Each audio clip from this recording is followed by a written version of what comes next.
Walang babagal-bagal, walang kukupad-kupad. Mabilis na ang panahon, kaya maiiwan ka kapag hindi ka nakasabay sa bilis ng panahon. Presyo ng gasolina, saan traffic, saan hindi? May strike ba o wala? At mga balitang importante sa buhay ng commuter na Pinoy sa DWIZ Pasada Balita live sa DWIZ AM Metro and Mega Manila. DWIZ News FM Regional Stations, Aliw Channel 23 at nakalive din sa lahat ng DWIZ digital accounts kasama ang magbibigay ng kakaibang drive sa umaga. John Ibanez, DWIZ Pasada Balita, tuloy sa pagbabalita ng tama, paglilingkod ng tama.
Bawal ang babagal-bagal, bawal ang kukupad-kupad. Pasada Balita.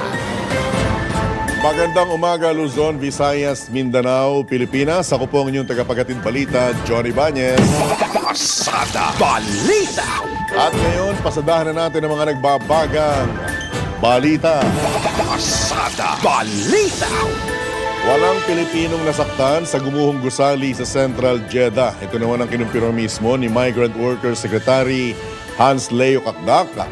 Makaraang matiyak na walang Pilipinong na-admit sa mga pagamutan na pinagdalhan sa mga biktima. Ayon kay Secretary Kakdak, patuloy na nakamonitor ang MWO Jeddah sa sitwasyon sa lugar sa pamamagitan ng pakikipag-ugnayan sa Jeddah Police, gayon din sa mga medical agency upang matiyak ang kaligtasan ng mga Pilipino roon. Matatandaan nung Biyernes nang mapaulat na gumuho ang isang building sa nasabing bansa kung saan 8 katao ang nailigtas. Pasada Balita. Tiniyak naman ng Department of Migrant Workers na patuloy ang pagsisikap ng pamahalaan upang mailigtas sa death row at mapalaya ang 2 OFW. Ayon kay Migrant Workers Secretary Hans Leo Kakdak, nakapaghain na ng aplikasyon para sa pardon at clemency ang kinuong abogado para sa mga nasabing Pilipino. Nabatid na naibaba na sa life imprisonment ang sentensya kay Edgar Puzon at umaasa ang DMW na mapapalaya ito bago tumungtong ng 70 anyos sa Enero ng susunod na taon.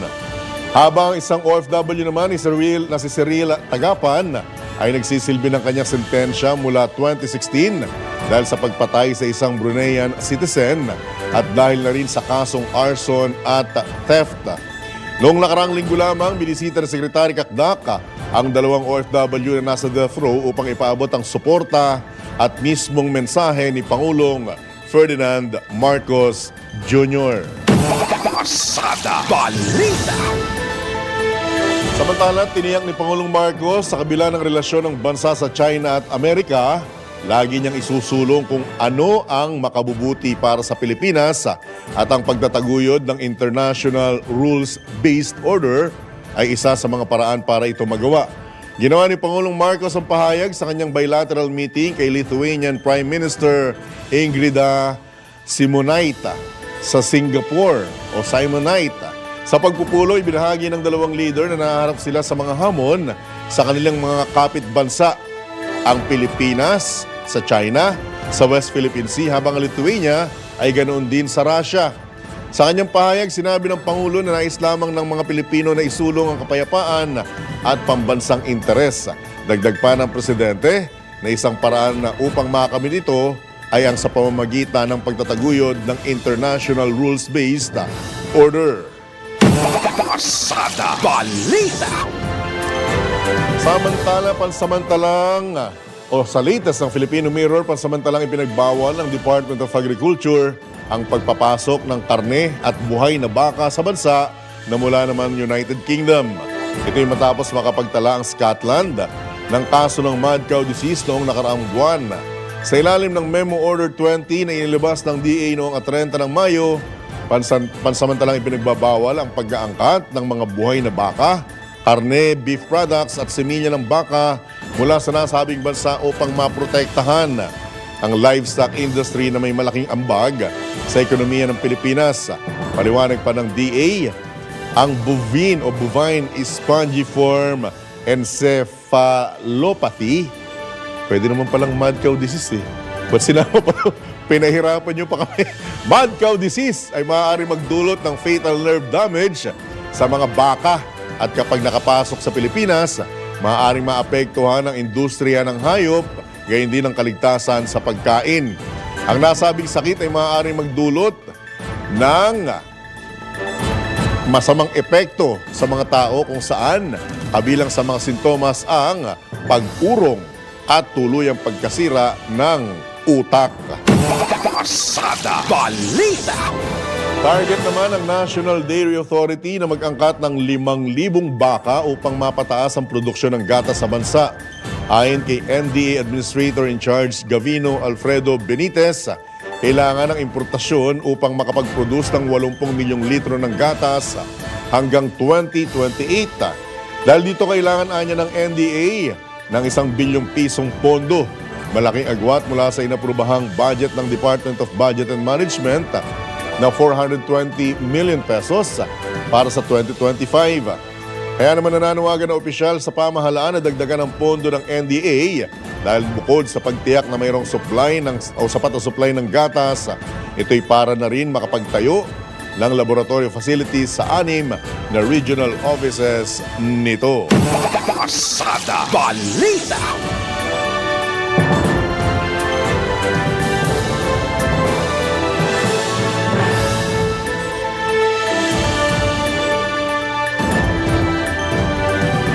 Bumuo na si Pangulong Ferdinand Marcos Jr. ng Technical Working Group matapos niyang ipag-utos na alisin ang non-tariff barriers sa agricultural imports. Ang non-tariff barriers ay ang mga hakbang sa patakaran maliban sa customs tariffs na naghihigpit sa kalakalan, kabilang na ang mga kota, import licensing system, regulasyon at red tape. Binanggit ng Pangulo ang mga hadlang na nagpapataas sa importation cost at naglilimita sa supply ng mga farm goods sa pag-aalis ng mahadlang na hindi taripa. Binuo ni Agriculture Secretary Francisco Chulawer Jr. ang TWD bilang pagsunod sa Administrative Order 20. Tungkulin ng TWG ang pag-streamline ng mga administrative procedures at mga polisiya na magpapadali para sa mga importer na makakuha ng mga lisensya o i-exempt ang mga lisensyadong importer mula sa pagsusumite ng mga kinakailangang dokumento sa pagpaparehistro. Pasada Balita. Tiniyak naman ni House Speaker Martin Romualdez sa mga maingistang Pilipino na ang pamahalaan sa ilalim ng pamumuno ni Pangulong Ferdinand Marcos Jr. ay patuloy na magbibigay ng proteksyon sa kanila laban sa ginagawang pambubuli ng China. Ito ang binigyan din ng leader ng Kamara sa pagdiriwang ng National Fisher Folk Day, kasabay ng pahayag ng tagapagsalita ng Chinese Foreign Ministry na walang dapat ikabahala ang Pilipinas sa mga plano ng China na ikulong ang mga trespasser sa loob ng 2 buwan nang walang paglilitis. Siniguro rin ni Speaker Romualdez na gagawin ni Pangulong Marcos ang lahat upang maprotektahan ang mga mangingisda sa loob ng exclusive economic zone ng bansa, kasama na ang Bajo de Masinloc na malapit sa Zambales at lalawigan ng Pangasinan. Pasada Balita. Hindi tayo dapat maging dayuhan sa sarili nating bayan. Ito naman ang binigyang din ni Agri-Party List Representative Wilbert Lee sa gitna ng ikinakasang fishing ban ng China sa WPS sa tatagal ng 4 na buwan, kasabay ng paninindigang may karapatan ang mga Pilipinong mangingisda o na mangisda sa pinag-aagawang teritoryo. Hinimok din ni Congressman Lee ang pamahalaan na ayudahan ang mga mangingisdang maapektuhan ng fishing ban, lalo't kanyang inaasahang mas magiging agresibo ang China sa pagtaboy sa mga magtatangkang mangisda. Karapatan anya ng bawat Pilipino na malayang makapangisda sa WPS, lalo na sa mga katubigan na nasa loob mismo na exclusive economic zone ng Pilipinas dahil teritoryo ito ng bansa. Pasada Balita. Sa iba pang tampok na balita, pumalo sa halos 2 milyong customer o consumer ng Meralco ang nakaranas at naapektuhan ng ikinasang rotational power interruption. Ito'y makarang isailalim ng Meralco sa Red Alert ang Luzon Grid noong Sabado. Ayon sa Meralco, tumagal ng halos 1.5 oras ang kanilang ikinasang manual load dropping na nagsimula ng alas 2:17 ng hapon at naibalik lamang bandang alas 11:47 ng gabi. Kabilang sa mga naapektuhan ang mga customer sa Batangas, Bulacan, Cavite, Laguna, Metro Manila, Pampanga, Rizal at Quezon. Humingi naman ng paumanhin ang Meralco sa mga apektadong customer at tiniyak ang patuloy na pagsisikap na maibsan ang nararanasang power interruptions. Pasada Balita.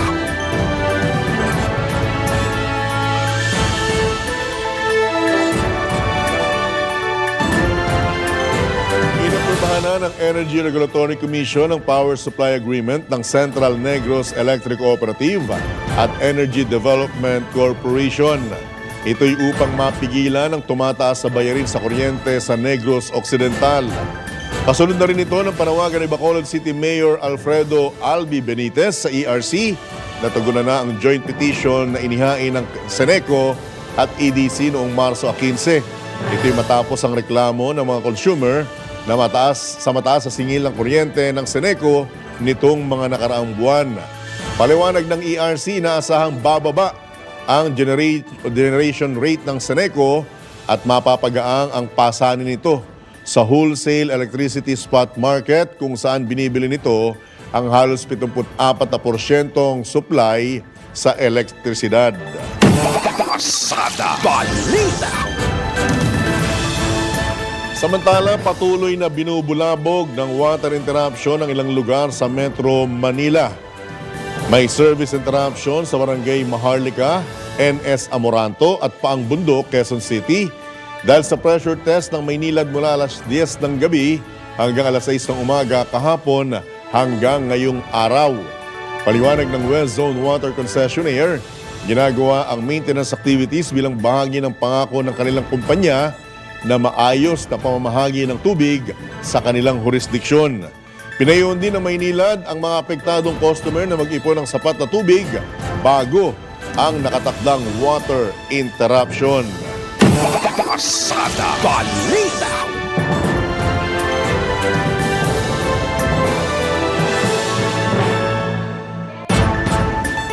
Samantala, easterlies patuloy pa rin magdadala ng mainit at maulang panahon sa bansa ayon mismo sa Pag-asa. Detalye mula kay Patrol 30, Jelly Mendez. Umiiral pa rin sa bansa ang easterlies o yung hanging nagmumula sa Pacific Ocean na nagdadala pa rin ng mainit na panahon sa tanghali habang pag-ulan naman pagdating ng hapon hanggang gabi dahil na rin sa pagsabay ng epekto ng localized thunderstorm.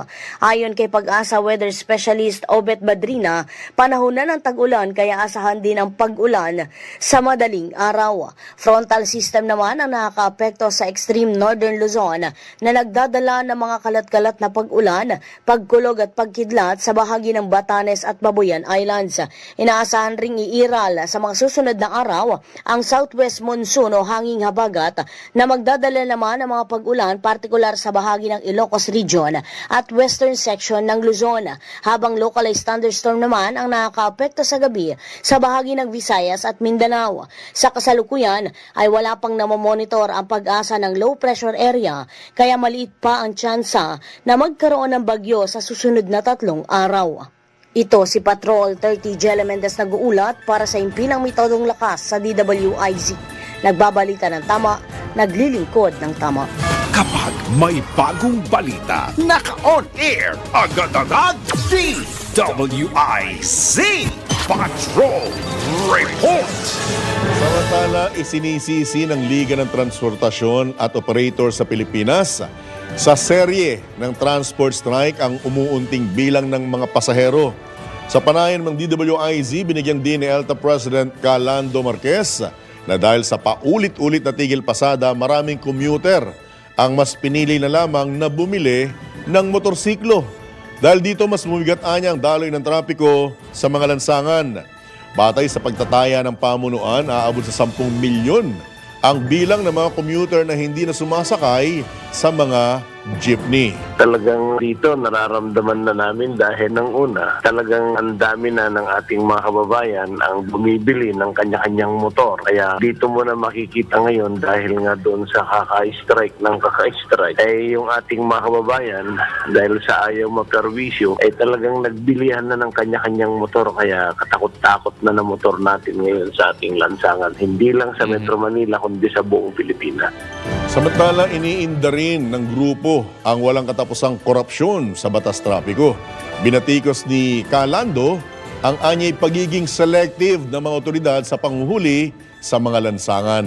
Yung corruption na ito talagang malalim, lalong-lalo na yung mga kolorom na hindi naman natitigil dahil nga kunaibas na ultimo nga yung ahensya. Hindi naman nila trabaho yung manghuli doon sa public transport, kundi mag-ayos ng trapiko, directional traffic ang kanilang mandato sa batas. Pero maghapon hanggang gabi, lalo na yung mga enforcement, ang sabi nga nung executive director ng LTO ay yung kanilang operation sa gabi ay mga selective na lang yung kanilang pagbabantay sa kakalsadaan.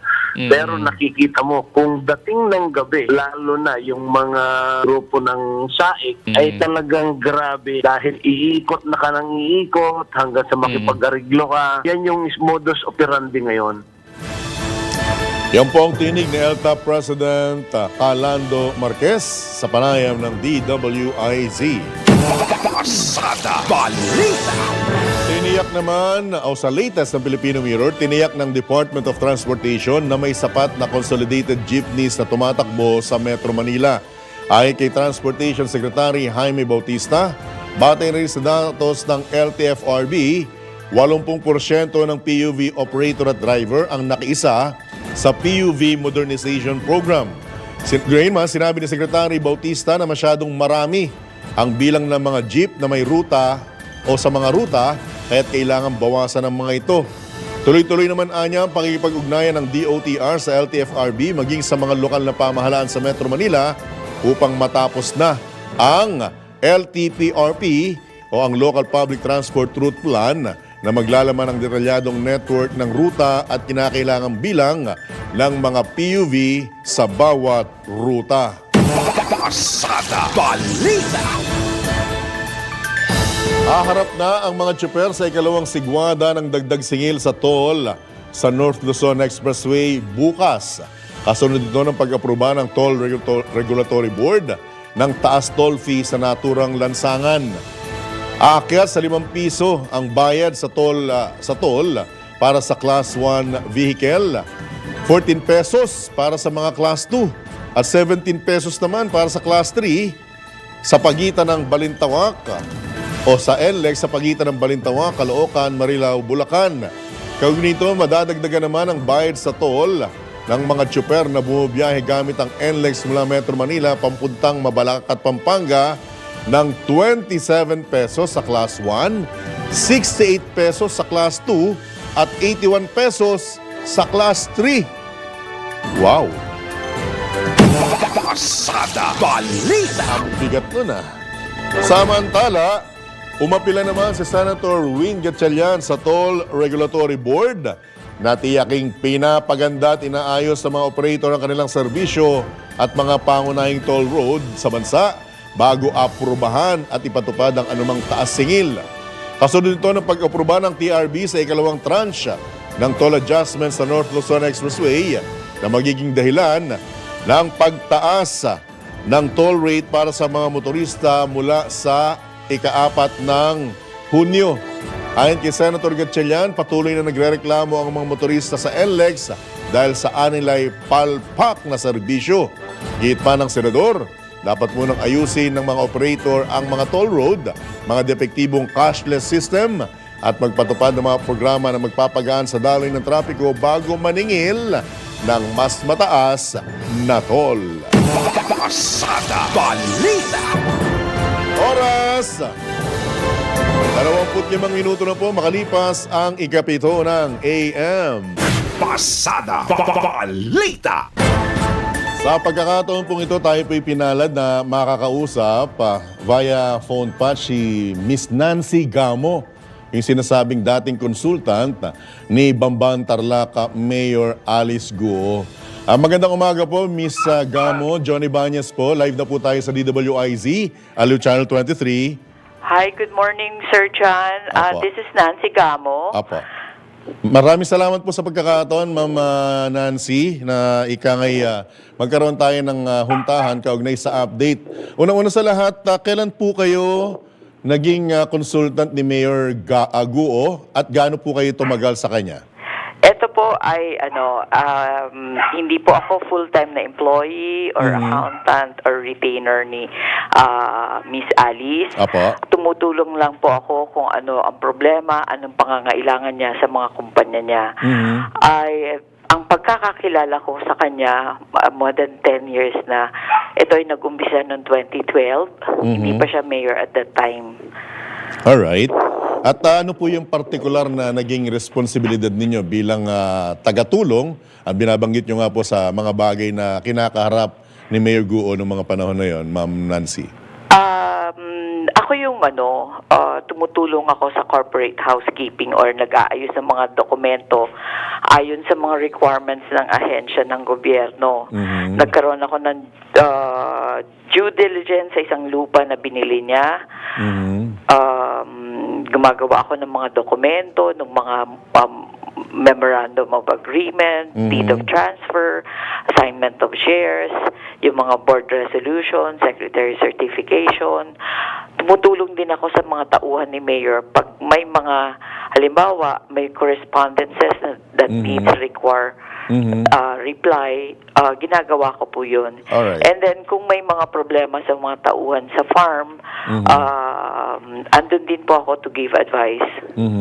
At kayo po'y kumbagay personal o hands-on sa pagtulong kay Mayor Guo before pa siya maging alkalde. Tama po ba, ma'am? Yes, sir. Alright. So hands-on po kayo? Yes, sir. Alright. May pagkakataon po ba na nakatrabaho nyo or nakaharap ninyo yung tinatawag na Teacher Rubilin na sinasabing naging personal tutor, di umano, ni Mayor Naabutan Alice? ko po si Teacher Robilin sa farm. Pero ano na po siya sad to say, namatay po siya, I think, mga around 2018. Okay. Sorry to hear that po, ma'am, ha? Oo nga So, siya yung talagang tumayong tutor ni Mayor Alice, tama po ba? Tutor in a sense na, kasi tinatanong nila kung may provider, may Yes, school ma'am. na connected.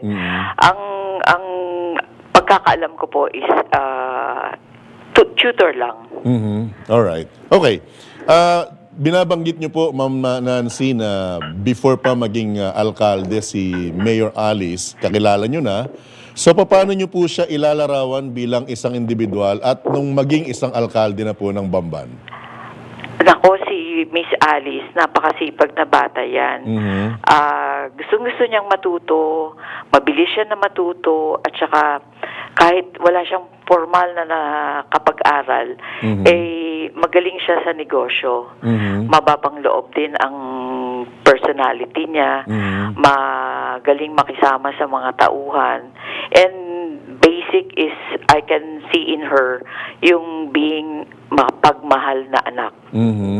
Yun lang po masasabi ko sa batang yan. Opo, saan niya po kaya nakuha yung galing sa diskarte? Dahil na rin po ba kaya ito sa pag-alalay niyo sa kanya, Ma'am Nancy? Not necessarily, kundi yung sa father niya. I think inherent sa kanya because of the influence of father niya. Opo. May information po ba kayo or may nakuha po ba kayong mga ikangay kaalaman kung pag nag-abroad po or lumalabas ng bansa si Mayor Guo is ano po yung kanyang pakay doon? Negosyo po ba or ano po? Ang alam ko, isa sa mga objectives niya pag siya ay lumalabas ay ang pag-aralan yung mga pig farming sa ibang bansa. Mahilig po talaga siya na malaman kung paano ang ginagawa ng ibang bansa para ma-implement niya sa kanyang farm. Alright. Nagiging controversial po hanggang ngayon yung binabanggit na mga magulang, tunay na mga magulang, lalo na sa panig ng nanay ni Mayor Alice. So, may pagkakakilala o kilala niyo po ba ng personal yung nanay niya? At sino po itong Lin Wenyi na sinasabing nanay, possibly? Hindi ko po kilala ang nanay ni Mayor Alice, pero yung si Lin Wenyi, isa po siya sa mga incorporators ng mga korporasyon niya. Nakilala ko siya bilang partner ng tatay niya. Ngunit Partner sa negosyo po? Partner sa negosyo, Okay. pwedeng partner na personal, pero never na pinakilala po na ina ni Mayor Alice yun. Maski po siya, hindi niya Yes. dinedeklarang nanay niya po? Yes. Alright, so ano pong stand nyo doon sa panawagan na mismo nila, ng kampo nila na lumutang yung nanay para sa DNA testing? Do you agree with that? Paano kasing tao yung si Miss Lin Wenyi. So, tingin ko, no need na kalat ka rin pa yung ibang tao tungkol sa DNA issue. Dahil ako naman, sa pananaw ko, hindi po siya yung tunay na nanay ni Mayor Alice. Opo. And being said na matagal kayong naging tumutulong kay Mayor Alice, ibig sabihin po ba talagang likas na taga-Bamban na Tarlac po kayo, ma'am? Ay, hindi po. Ako po ay nakabase sa Manila. So, yun nga, on a project base po kung may kailangan siya, gagawin ko lang po yun. Okay. Pero there are instances wherein ako mismo nakapunta sa farm. I was able to meet Miss Ruby dahil nag-overnight ako one time dun sa farm nila. Opo. At lagi po niyang ibinabanggit at pinangangalandakan maski sa, lalo na sa pagdinig po ng Senado, na siya po ay laki sa farm. Yes, Paano sir. niyo po ma-incorporate yung karanasan niyo sa kanya bilang tumutulong sa kanya on a personal matter na talagang laki sa farm? Alam naman po natin pag sinabing laki sa farm, nagsasaka, naggagapas ng mga palay. So ano po yung pagiging laki niya sa farm? With your Yung laki niya sa indulgence. farm is ang impression kasi ng tao, when you talk about the farm, yung farm na parang bukid, parang gano'n. Ang kanyang farm ay state-of-the-art farm po yun. Way back 2012, binigyan siya ng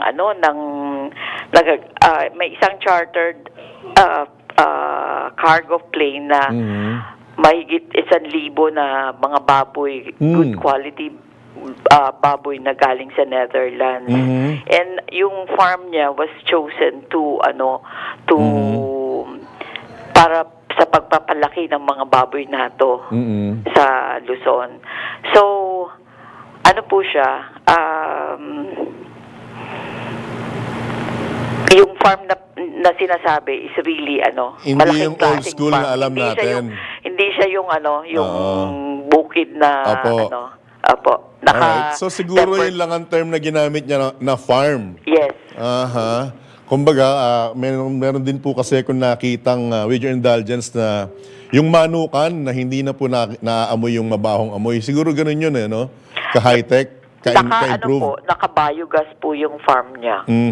Yung dumi ng baboy, yun ang source of energy Apo. to provide for the power ng farm. Opo, with your indulgence, Ma'am Nancy, sa mga lumabas po na hearing, sa mga naging pagsagot niya po, yung manner ng pagsagot niya, marami pong negatibong lumabas na impression kay Mayor Alice. Nasa inyo po pagkakataon, ano pong pagkakakilala nyo na hindi alam ng maraming tao kay Mayor Alice? Unang-una, yung sinasabi nila na spy siya ng China. Ako, napakalaking yon, walang katotohanan po doon dahil ang buhay niyan ay dito sa farm umiikot. Napaka yung mabait na tao yan, matulungin. Apo. At kumbagay, short of saying na ibang-iba po doon sa nakikita at naging impression ng maraming tao sa kanya. Tama po ba? Yes. Parang pag tinitignan mo siya, parang sa edad niyang yan, sasabihin natin na wala siyang boyfriend, walang ganito, ganyan. Kasi nga nakafocus po siya sa negosyo na yan. Opo. Doon umiikot. Yung issue ng yung tungkol sa pagka-mayora niya, siguro ako sa personal ko na opinion, yun yung magbibigay pa sa kanya ng pagkakataon para tumulong sa tao. At kayo po'y naniniwala na siya ay Filipino? Ay, oo naman po.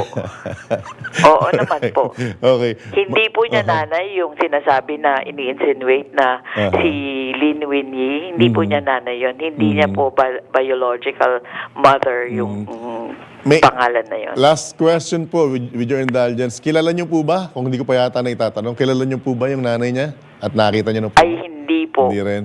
Hindi Alright. po. Okay.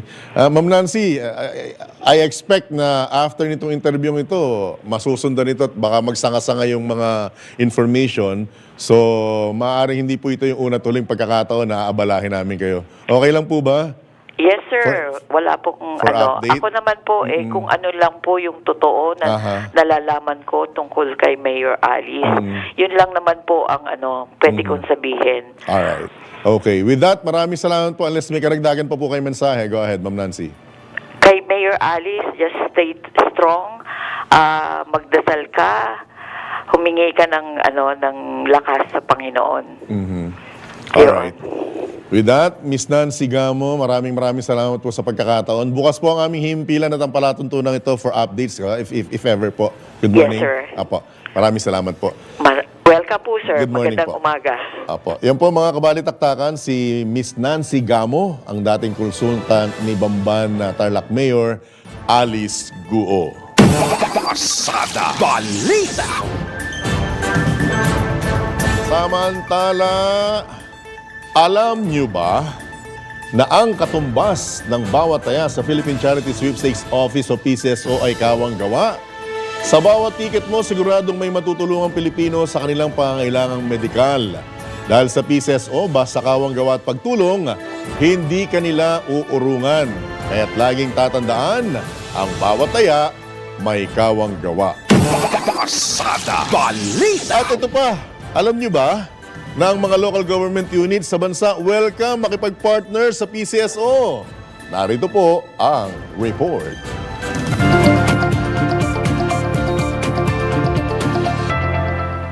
Bukod sa charity program ng PCSO, nakikipagtulungan din ang ahensya sa iba't ibang local government units sa bansa. Ayon kay Mr. Charles Cruz, OIC Division Chief 3 ng Northern and Central Luzon, na kailangan lamang sumulat ng LGUs sa PCSO sa kung ano ang kanilang pangangailangan sa lokalidad, gamot man yan o serbisyo na kayang ibigay ng ahensya. Meron tayong sa mga ganyang requests ng mga local government units natin, susulat lang sila sa aming butihing general manager na si Melquiades Robles na ilalatag lang nila na ito yung pangangailangan namin sa aming localities, ganyan.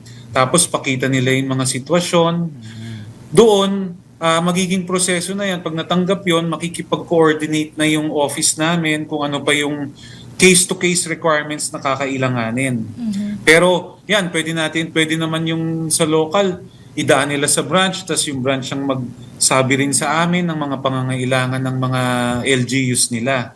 So, ganon. Basta constant communication and we address the needs as they are presented to us tsaka kung ano yung mga situation sa kada lugar. At yan ang report na hindi umuurong sa pagtulong. Angelo Bainyo, nagbabalita ng tama, naglilingkod ng tama. Pasada Balita. Oras! 15 minuto na lamang, alas 8 na po ng umaga. Pasada Balita. Sa pagkakataong ito, tumagat tayo muli ng pag-uulat mula sa labas ng himpilan. Good news dahil mahigit 2,000 trabaho sa Taiwan bubuksan sa mga manggagawang Pilipino. Detalye mula kay Patrol 5. Ayayupang Inanunsyo ng Manila Economic and Cultural Office na magsasagawa ng jobs fair sa lalawigan ng Isabela ang ilang kumpanya sa Taiwan. Ayon kay MECO Chairman Silvestre Bebot Bello III, ang isang araw na job fair at career expo ay idaraos sa Hunyo 7 ngayong darating na araw ng Biyernes. Sinabi ng MECO Chief na 12 Taiwanese employers, recruitment agencies at mga universidad ang tutungo sa Ilagan City upang pumili at mag-interview sa mga aplikante sa iba't ibang posisyon sa mga manggagawa sa factories.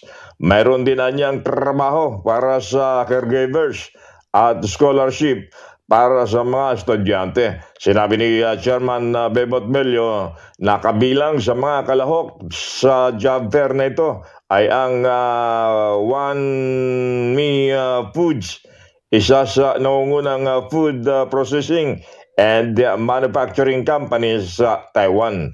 Lahat anya ng participating agencies at mga employers ay darating sa Isabela para sa nasabing job fair. Pinayuhan ang mga aplikante na magparehistro at sa registration portal ng Department of Migrant Workers at isulat doon ang kumpanyang nais nilang applyan. Nakasulat niya sa nasabing portal ang mga rekisito at mga kwalifikasyon na hinihingi para sa available jobs. Ang Mingshin University of Science and Technology, Taipei University of Science and Technology at Kunshan University ang tatlong universidad na mag-aalok ng scholarship sa mga makakapasang estudyante sa June 7. Bukod sa MECO at Department of Migrant Workers, katuwang sa job fair ang Public Employment Service Office ng Isabela, ang provincial government at local government units ng nasabing lalawigan. Ito yung Patrol number 5. Ay yung pang-comparison Pilamentol ng Lakas, DWIC. Nagbabalita ng tama, naglilingkod ng tama. Kapag may bagong balita, naka-on air, agad-agad, DWIC Patrol Report. Oy, oras na para sa Sports Update. Updates at inside stories sa iba't ibang sports. Ito ang Real Sports ni Anthony Suntay. Magandang umaga. Si Hergy Bacquiadan ay pasok na sa Paris Olympics nang tinalo niya si Marilis Iriza ng Venezuela para maging pang-5 boksingero na lalahok sa Olympiad. Napabagsak niya si Iriza sa second round ng kanilang laban sa 75 kg category round of 16 at nanalo siya 5-0 sa Indoor Stadium Muammar sa Bangkok, Thailand. Napaluhod at naiyak si Bacquiadan nung tinawag ang kanyang pangalan. Ang panalong ito ay sumunod sa pagpasok ng Sabado ni Carlo Paalam sa men's 57 kg class ng second World Olympic Qualifying Tournament. Makakasama ng dalawa sila Nesty Petesio, Yumir Marshall at Ira Villegas sa hangad na makuha ang unang gintong medalya ng Pilipinas sa larangan ng boxing. Noong isang taon, si Bacquiadan ang naging unang Pilipino na nakakuha ng gintong medalya sa World Vovinam Championship sa Vietnam at ngayon, susubukan naman niya makuha ang ginto sa Olympic boxing. Para sa Real Sports, ito po, Anthony Suntay. Real Sports ni Anthony Suntay sa DWIZ 882. Pasada Balita. Balitang pangkalakalan. Maaring bahagyang tumaas ang inflation ng Pilipinas sa buwan ng Mayo. Ito ang paniwala ni economist Sara Tan ng Moody's Analytics dahil sa pagtaas ng price pressure na mula sa mahal na singil sa kuryente matapos ipinasa ng mga retailer ang mataas na bayarin sa wholesale electricity spot market. Sa gitna ng pagsipa ng demand ng tumaas ang temperatura sa bansa noong nakaraang buwan.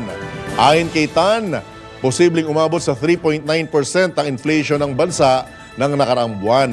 Mas mataas ito kumpara sa naitalang 3.8% noong Abril. Gayunman, kung sakali, ito na ang ika-6 na magkakasunod na buwan na nanatili sa 2% hanggang 4% target ang inflation ng bansa. Pasada Balita. Mga balitang dapat alam mo kahit sa labas ng bansa. DWIZ Balita sa ibang bansa. Patay ang 2 katao habang 7 iba pang sugatan sa insidente ng pamamaril sa Pennsylvania, US of A. Ayon kay Allegheny County Police o sa Allegheny County Police, naganap ang pamamaril sa Bowler's Hookah Lounge and Cigar Bar sa Penn Hills bandang alas 3 ng madaling araw. Sa investigasyon ng mga otoridad, nagkaroon ng pag-aaway sa nasabing bar kung saan ilan sa mga samkot ang nagpaputok ng baril. Wala pang naiulat na naaresto sa insidente habang nanawagan naman ang county police sa mga saksi na makipagtulungan sa isinasagawang investigasyon. Pasada Balita. At sa ating good news, nagwagi ang banana ketchup ng isang Filipina sa reality TV show sa UK. Nabatid na bago sa pandinig at panlasa ng mga Briton ang banana ketchup. Naging big break ni Ronnie ang pagkakapanalo ng kanyang produkto sa isang TV reality program dahil dito mabibili na ang kanyang banana ketchup sa isang kilalang grocery chain sa buong UK. Sinimula ng British-Filipina entrepreneur na si Ronnie Bandong McSorley ang kanyang artisan food business sa kanilang tahanan sa Walton-on-Thames, Surrey noong 2017. Pasada Balita. Talagang pahirapan ng mga pangalan nitong mga ito. Ha? Anyway, bago lamang po ako tuloy magpaalam, nais ko lamang pong bigyang paalala ha, yung ginigit ng Department of Health na hindi lamang po ang naninigarilyo, ang paninigarilyo ang nakasasama sa kalusugan, kundi pati yung paggamit po ng vape o yung e-cigarette. At ayon nga po kay ASEC Albert Domingo, maaaring ito ang simula na madokumento ang mga kaso kaugnay sa pagbe-vape. Kaugnay po ito sa pagkasawi o pagkamatay ng isang Pilipino na dahil po sa pagbe-vape. Ayon sa DOH, naobserbahan ng ilang health expert na sumisikip ang artery ng mga taong gumagamit ng vape. At sumainyo, isa naman pong edisyon ng Pasada Balita. Dito lamang yan sa DWIZ, nagbabalita ng tama, naglilingkod ng tama. Ako po ang inyong naging kabalitaktakan at kabalitaan, Johnny Bañez. Antabayanan po ang susunod na palatuntunang Karambola. Oras, alas 8 na po ng umaga. Bye! Bawal ang babagal-bagal. Bawal ang kukupad-kupad. Mabilis na ang panahon, kaya maiiwan ka kapag hindi ka nakasabay sa bilis ng panahon. Presyo ng gasolina, saan traffic, saan hindi. May strike ba o wala? At mga balitang importante sa buhay ng commuter na Pinoy sa DWIZ Pasada Balita. Live sa DWIZ AM Metro and Mega Manila.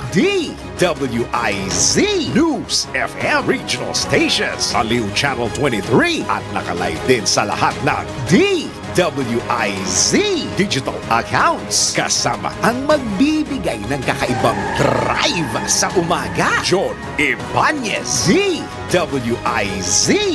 Pasada. Pasada. Balita. Tuloy sa pagbabalita ng tama. Paglilingkod ng tama. Lunes hanggang Biyernes, 7 a.m.